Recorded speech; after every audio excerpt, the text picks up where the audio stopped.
This is Twisted Passages with award-winning author Marie Sutro.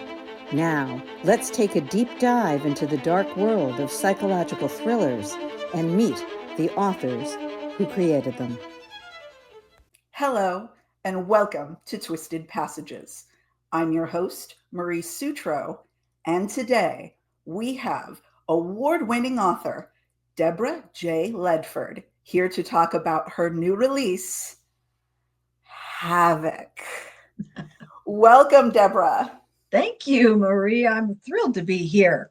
Not as thrilled as I am because I get to talk to you about this amazing book.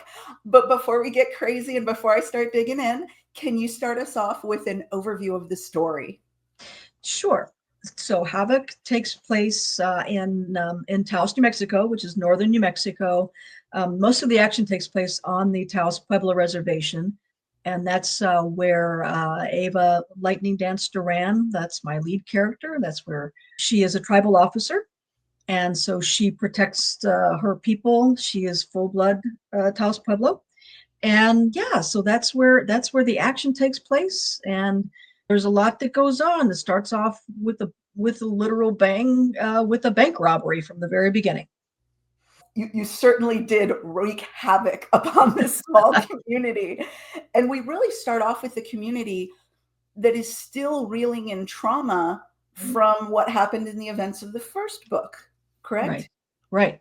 Yeah. HAVOC takes place a year after Redemption, which was book one. And Ava was a deputy sheriff's deputy in Taos for that book. And then she reconnected with her people during the course of the investigations that she was involved with in Redemption. And now she's a full tribal officer. When did you decide this town in New Mexico? So my first series, which is the Smoky Mountain Inquest series, book 2 in that series, Snare, that's the lead character in that is Eastern Band Cherokee, which is my mother's people, so of my tribe. And I needed a not conflicting, but a different tribe to move that storyline along.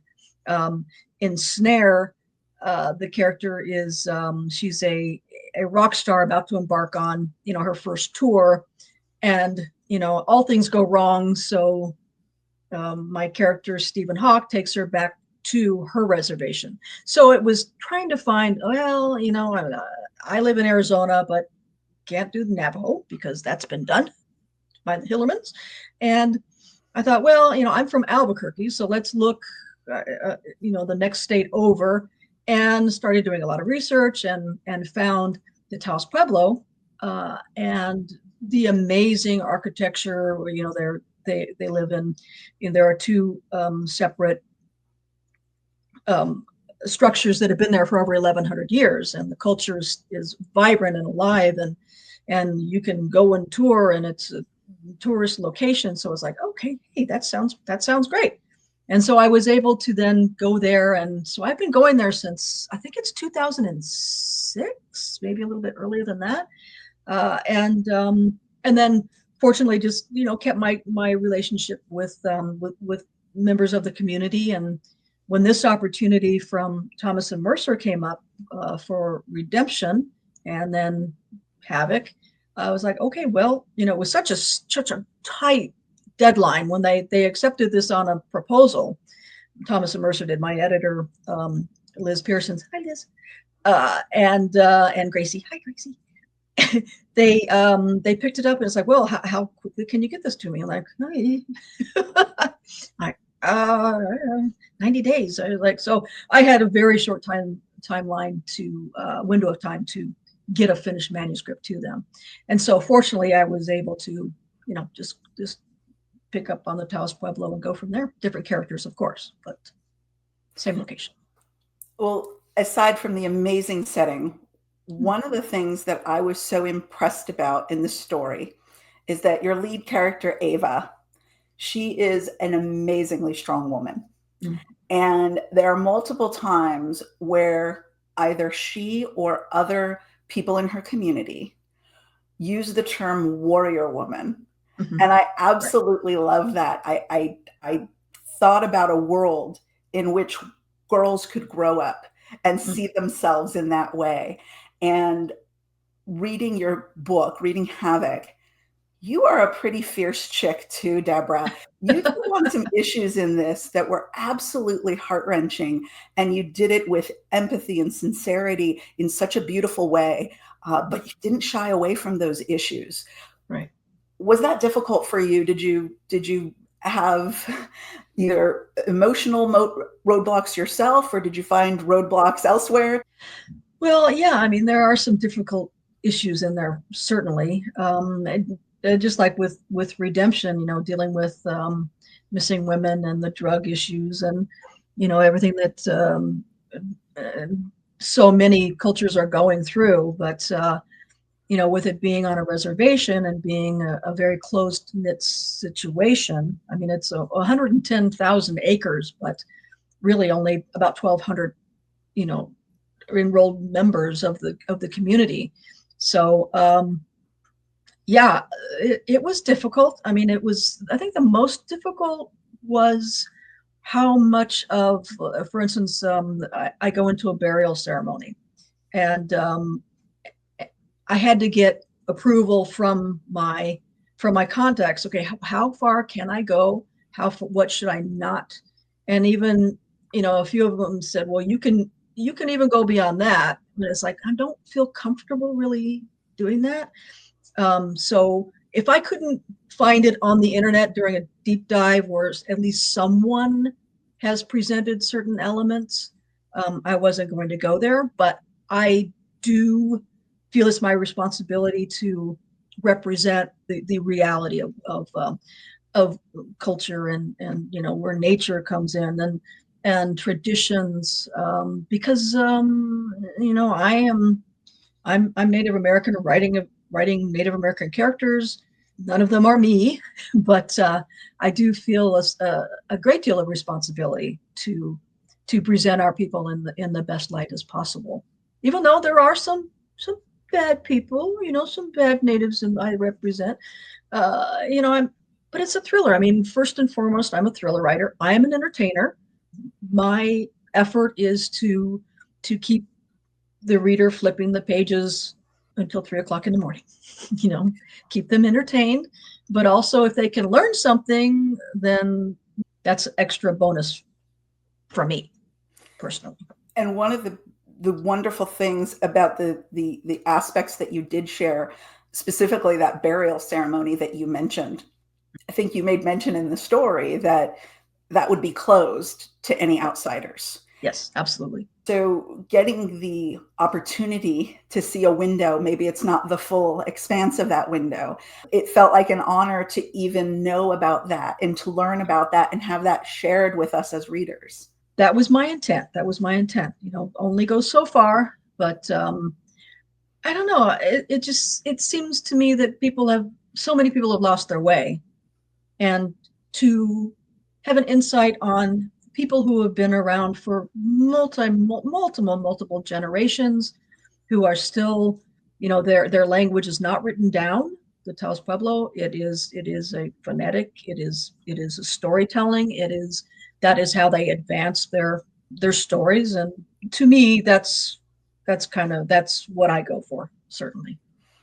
Well, one of the things you just mentioned was villains and bad guys. And I loved the fact that you gave us a range of villains. Mm. Mm. There is an obvious villain that comes to mind.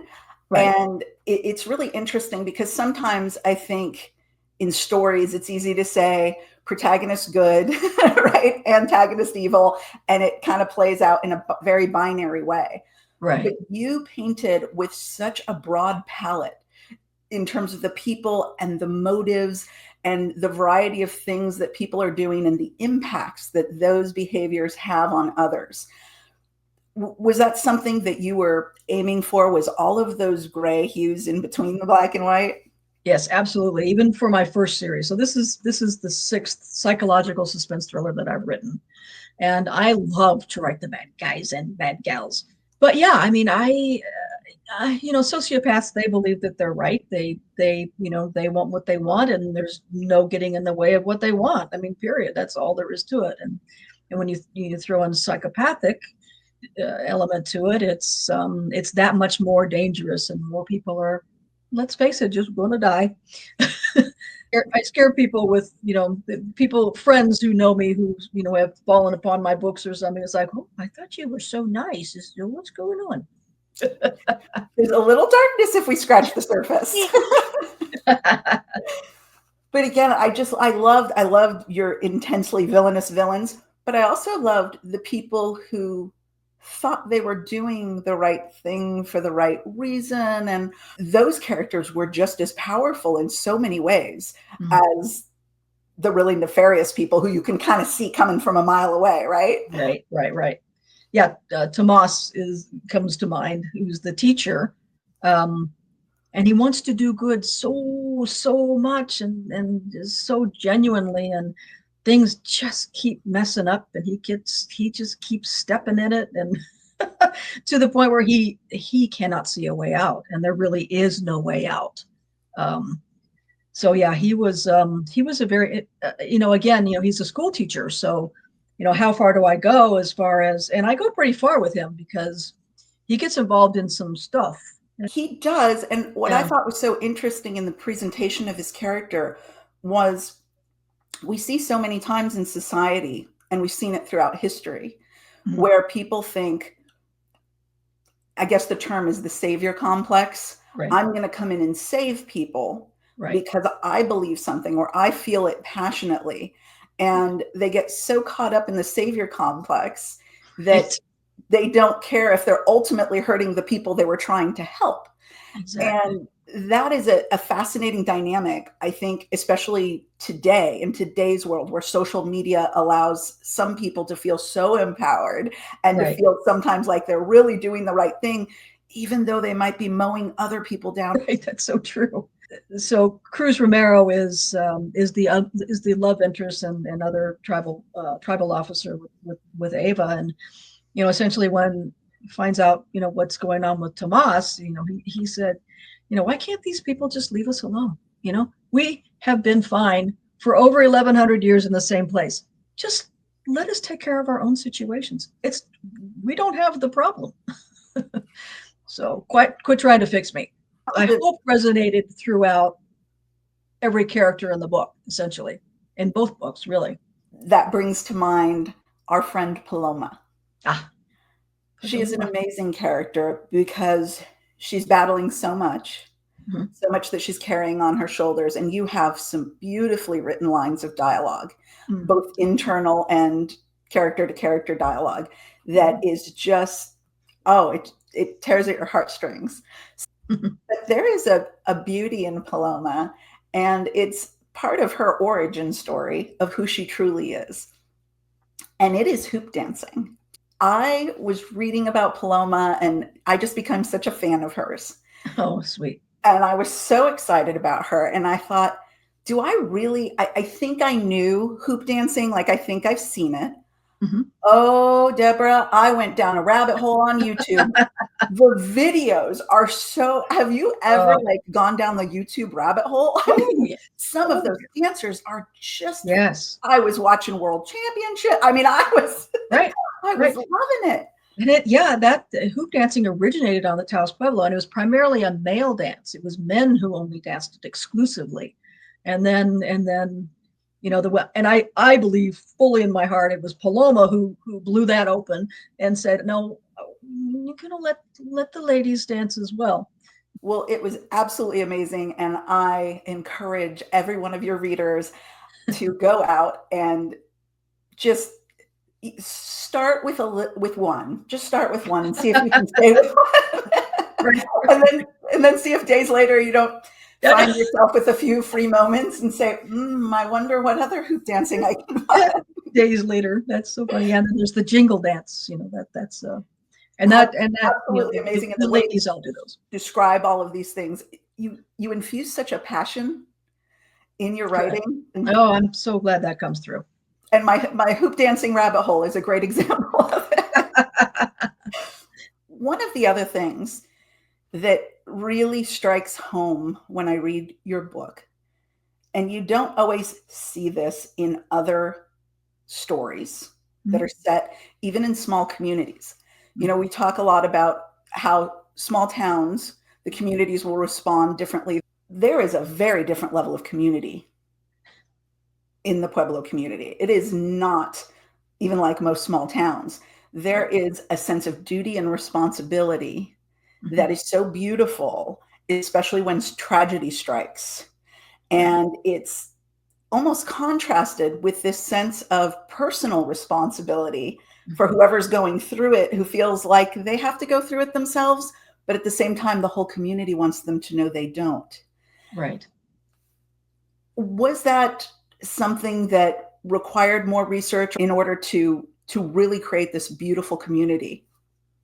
It wasn't me personally, but it was all of the time that I've spent with my contacts. My lead contact is Floyd Mountain Walking King Gomez, and he has 3 children.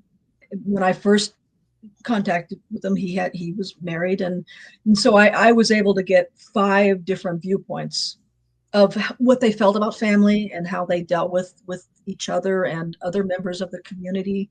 So, you know, just when you think you have one thing right, it's like, well, but the wife was a different clan from Floyd, right? So even those, just in that little community, there are different viewpoints and different beliefs and some different traditions. Now there's the overall, of course, that is shared among the entire tribe. However, you know, clan to clan, and there's so much to learn and so much to know that essentially I relied on the strength of knowing my characters, to what my character would actually do. How would Ava proceed? You know, Ava is a hide in a cave and heal when you're sick kind of a situation, where don't reach out, nobody needs to know my business. And yet everybody knows their business. Like the small towns in cozies, you go to the coffee shop and everybody knows everything because that's where the gossip goes. So it's very much that type of a situation, to where people may not know you, but they know everything about you. You know what I mean? So. And I loved, and I believe the character is Santiago.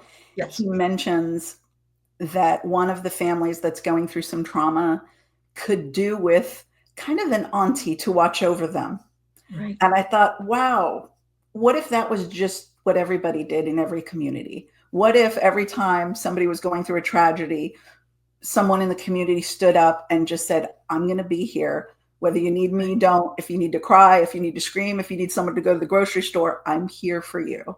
Yeah. And I thought that was so beautiful. Yeah, I think that's what everybody wants. Everybody wants and needs an auntie sometimes, right? Exactly.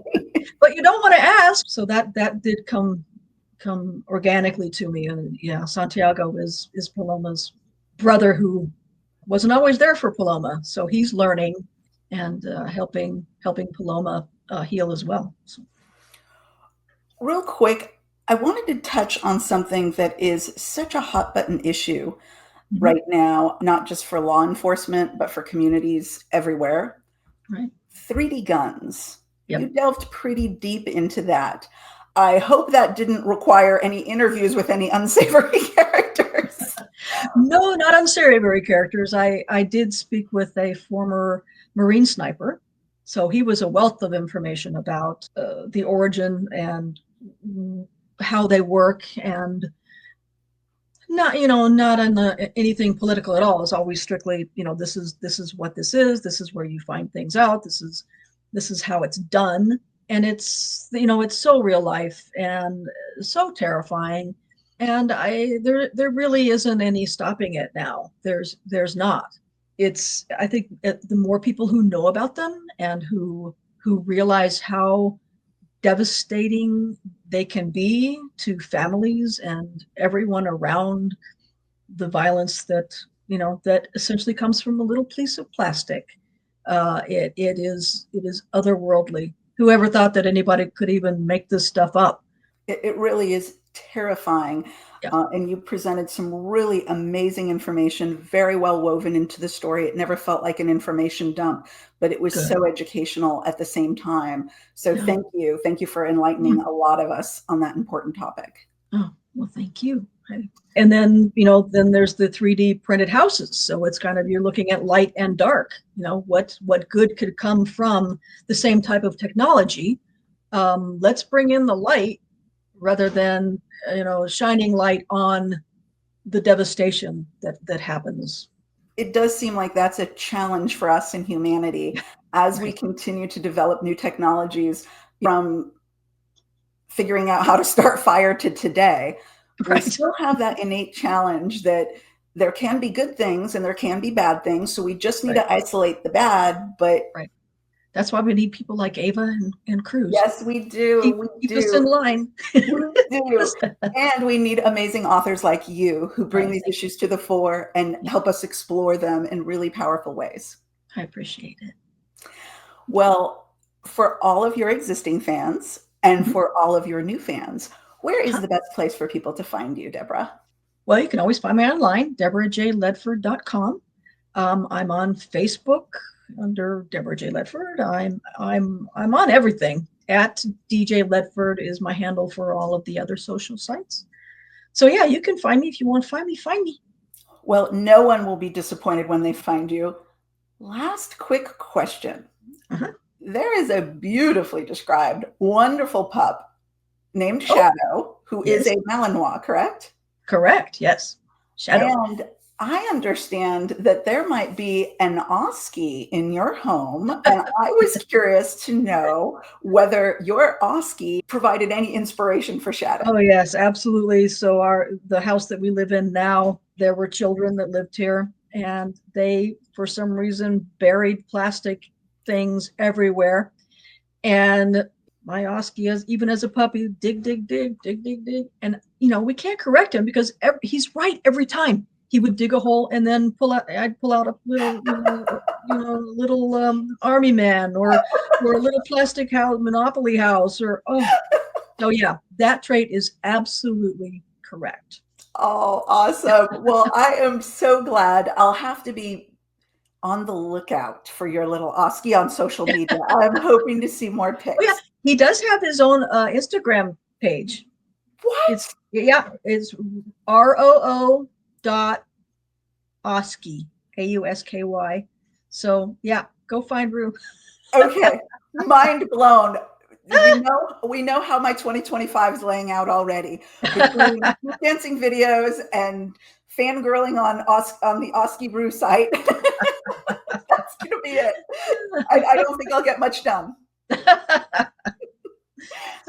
Well, thank you again, Deborah. It was an absolutely phenomenal read. Everyone, if you want to take a little taste of New Mexico, if you want to learn about a beautiful, vibrant, powerful culture, and if you want a little havoc in your life, you will love HAVOC. Thank you, Deborah. Thank you so much. Oh, thank you so much, Marie. You are the best. Ditto, my friend. Thanks, everybody. And thank you all for joining us on this episode of Twisted Passages. We hope to see you next time.